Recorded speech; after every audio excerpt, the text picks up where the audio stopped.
That's good. All fears are irrational, or at least that's what they taught me in my psychology course. When we were about halfway done reading Fast Food Nation, I was hearing a bunch of people talk about how they did not want to eat meat anymore, or how they were considering taking meat out of their diet. And actually, I remember hearing Jill talk about how she was switching over to organic meat.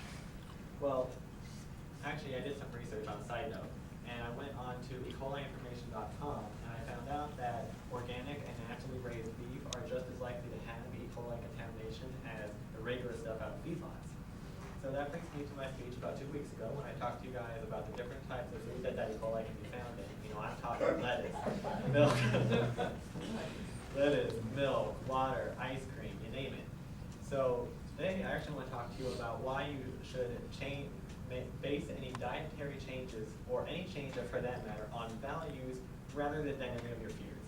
So we're going to look at how, sticking with it, we're going to look at our passions, and then we're going to look at the fact that we as humans just can't live in fear.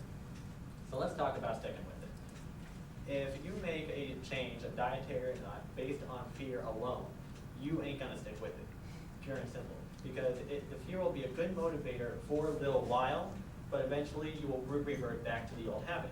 And I can actually attest it to that because I used to be a very heavy pop drinker. You know, Coke and Pepsi were my two main things. I would drink those 24 hours a day, 7 days a week, all year, no milk, no water, no juice, no nothing. And then I found out that it can make you fat, it can give you diabetes, it can even go so far as to give you cancer. So I said, okay, you know what? I'm on a diet. I will only drink soda on holidays, special occasions, and weekends. That worked for about 6 months. After a while, I slowly went back to drinking it every day. I still kind of drink it a lot, but mainly for the caffeine, because I don't like coffee. So let's go ahead and move on to passion. And no, I'm not talking about the passion that you have with your boy or girlfriend at night. I'm talking about the values that make you passionate. And the main thing here to remember is that if you're passionate about something, you are more likely to stick with it. And it's more likely to be successful as a change. And one good example of that is college.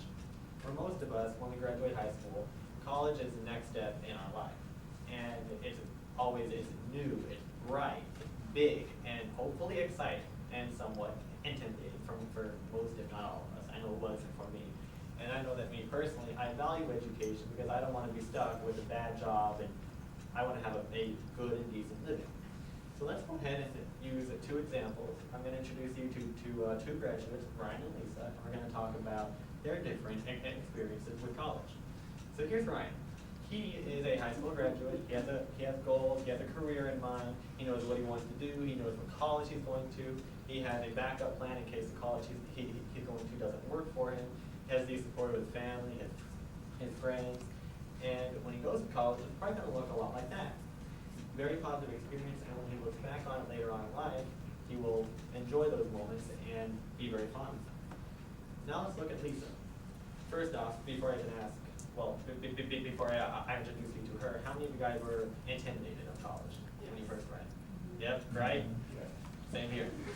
Well, Lisa is excited to graduate high school, but at the same time, like most of us, she was intimidated and scared of college. And the reason being for that is because her parents, her teachers, everybody have always told her that if she only goes on a high school diploma, she will be stuck with a low-end job, probably flipping burgers over at McDonald's, and she will have no income.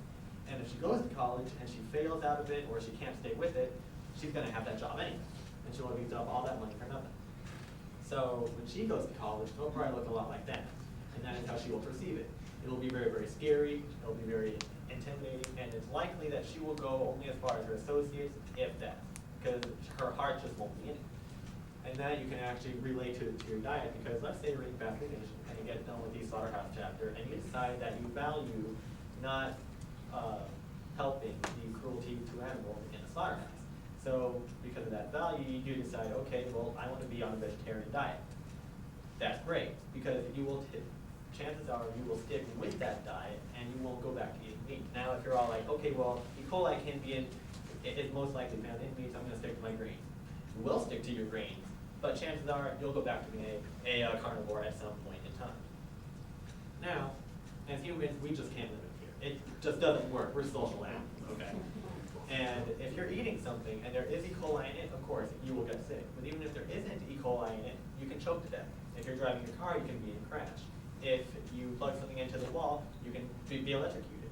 If you're in a bubble like this dude, you might have a heart attack or a stroke, and you'll die anyway. Also, there's old age. Everything in life involves risk. Living itself is a risk.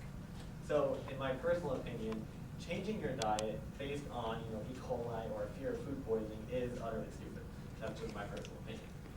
Now that we've taken a look at everything I've had to offer, we've learned that sticking with it, having your passion in it, and not living in fear will be successful in changing whatever you want to change, including your diet. Life is a game, people. It's a roulette. You have to pay to play. There's risk involved in everything that you do, just like at a casino. So in the end, if we all lived in fear, where would we be?